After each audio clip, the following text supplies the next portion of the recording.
एक समय की बात है। एक गांव में सफेद साड़ी वाली चुड़ैल का आतंक था। चुड़ैल रात भर गांव में घूमती और गांव का जो भी आदमी उसे दिखाई देता उसे वो घायल कर देती। अरे कोई तो बचाओ, मर गया रे। एक रात हरिया अपने खेत से अपने घर लौट रहा था कि तभी अचानक उसके सामने चुड़ैल आ जाती है।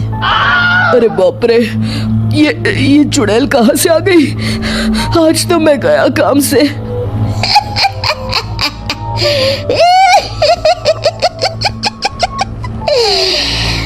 आज मुझे मेरा शिकार मिल गया। अरे चुड़ैल दीदी, मुझे छोड़ दो।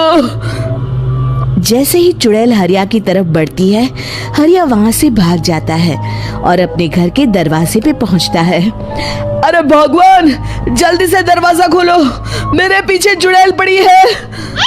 हरिया की पत्नी जल्दी से दरवाजा खोल देती है। अरे आप इतना हाफ क्यों रहे हैं? अरे मेरे पीछे चुड़ैल पड़ी है, आज तो मैं बाल बाल बच गया। जल्दी से सभी दरवाजे और सभी खिड़कियों को बंद करके बत्ती बुझा दो। तभी चुड़ैल हरिया के घर के पास पहुंच जाती है। अरे वो आदमी कहाँ गायब हो गया? मैं भी देखती हूँ आखिर कब तक बचेगा। मैं अपने शिकार को इतनी आसानी से नहीं छोड़ती। इतना कहकर चुड़ैल वहाँ से चली जाती है। वहीं दूसरी तरफ हरिया और उसकी पत्नी दोनों अपने घर की खिड़की से ये सब देख रहे होते हैं। अरे बाप रे, ये तो बड़ी डरावनी चुड़ैल थी। अगले दिन ये बात आग की तरह पूरे गांव में फैल जाती है और धीरे धीरे लोग चुड़ैल के डर के मारे शाम होते ही अपने घरों से बाहर निकलना बंद कर देते हैं। कुछ दिनों के बाद भाई, मैंने तो इस चुड़ैल के डर के मारे रात को अपने खेतों को पानी देना बंद कर दिया है। कहीं मेरी फसल सूख गई तो मैं तो कहीं का नहीं रहूंगा। साहूकार का कर्जा कैसे चुकाऊंगा? अरे भाई, पूरे गांव वालों का यही हाल है। पता नहीं ये चुड़ैल हमारे गांव में कहां से आ गई। फिर एक दिन गांव के पास वाली नदी के किनारे एक बहुत बड़े तांत्रिक के आने की बात कुछ गांव वालों को पता चलती है। वो लोग जाके ये बात गांव के मुखिया को बताते हैं। मुखिया जी, नदी के किनारे एक बहुत ही पहुंचे हुए तांत्रिक बाबा आए हैं। हमें उनसे मदद मांगनी चाहिए। मैंने सुना है वो बड़े बड़े भूतों और चुड़ैलों को अपने वश में कर लेते हैं। मुखिया जी सभी गांव वालों को लेकर उस तांत्रिक के पास पहुंच जाते हैं। ओम फट स्वाहा, ओम फट स्वाहा। तभी तांत्रिक अपनी बंद आंखों को खोलकर कहता है, क्या बात है? तुम सब लोग यहाँ क्यों आए हो? मुखिया जी उस तांत्रिक को सारी बात बता देते हैं।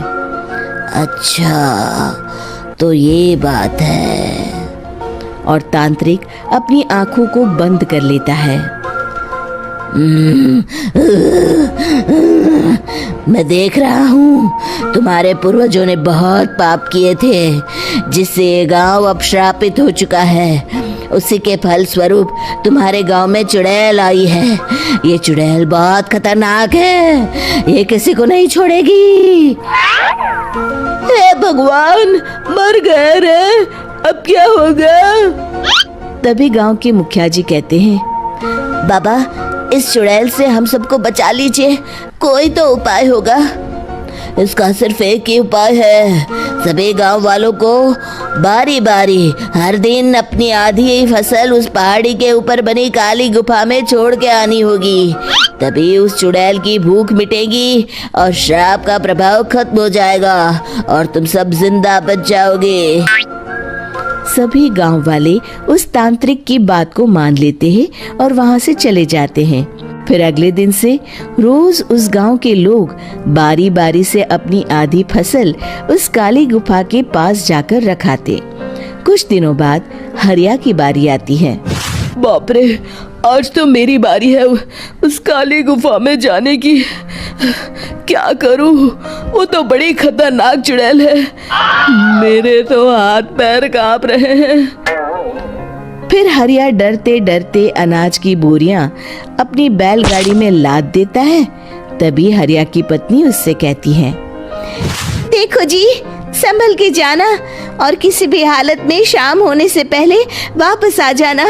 उस चुड़ैल का कोई भरोसा नहीं है जी। हरिया बैलगाड़ी में बैठते हुए कहता है, भगवान, मैं क्या वापस आऊंगा? लगता है अब तो मेरी खबर ही आएगी। इतना कहकर हरिया वहां से चला जाता है। रास्ते में जंगल से गुजरते हुए हरिया की बैलगाड़ी का एक चक्का बड़े गड्ढे में फंस जाता है। हे भगवान, अब ये क्या मुसीबत है? हरिया नीचे उतर के पूरी ताकत से अपनी बैलगाड़ी को गड्ढे से निकालने की कोशिश करता है। बहुत देर मेहनत करने के बाद हरिया की बैलगाड़ी उस गड्ढे से बाहर निकल जाती है। हे भगवान, अब तो शाम होने वाली है। आज तो मैं गया काम से। जैसे तैसे हरिया काली गुफा में पहुंच जाता है। अरे मर गया रे, यहाँ तो चारों तरफ डरावना माहौल है। मैंने यहाँ आने में बहुत देर कर दी, कहीं चुड़ैल नाराज ना हो जाए। हरिया अनाज की बोरिया वहां रख के जैसे ही जाने लगता है, तभी उसे किसी के आने की आवाज सुनाई देती है। हरिया एक कोने में छुपकर अंदर देखने लगता है। चुड़ैल वहां आती है और फिर अपने चेहरे से नकली चुड़ैल का मुखौटा निकाल देती है। हरिया ये देख के हक्का बक्का रह जाता है। तभी चुड़ैल कहती है, भैया यहाँ आना, आज तो बहुत अनाज आया है। इसे मिलाकर अब हमारे पास ढेर सारा अनाज जमा हो गया है। कल ही हम इसे शहर में बेच आएंगे और माला माल हो जाएंगे। तभी अंदर से नदी के किनारे वाला तांत्रिक बाहर आता है। अरे, ये तो तांत्रिक बाबा है। हाँ, अब तो हम दोनों की जिंदगी मजे में कटेगी। गांव वालों को बेवकूफ बनाना इतना भी मुश्किल नहीं था। लोग तो तुम्हें सच में असली चुड़ैल समझते हैं। हाँ, तुमने सही कहा। अब ये गांव वाले चुड़ैल के डर से जिंदगी भर इस काली गुफा में अनाज पहुंचाते रहेंगे। अच्छा, तो ये बात है। ये दोनों पूरे गांव वालों को बेवकूफ बना रहे हैं। अभी जाकर सबको बताता हूँ। हरिया उन दोनों की पूरी बातें सुन लेता है और जल्दी से वापस गांव में आता है। गांव वालों को पूरी बात बता देता है। इससे पहले वो दोनों हमारा अनाज लेकर शहर जाए, हमें उन दोनों को पकड़ना होगा। उधर दूसरी तरफ नकली तांत्रिक और नकली चुड़ैल बनी औरत एक बड़ी गाड़ी में सारा अनाज लाद के वहां से निकलने की तैयारी कर रहे होते हैं।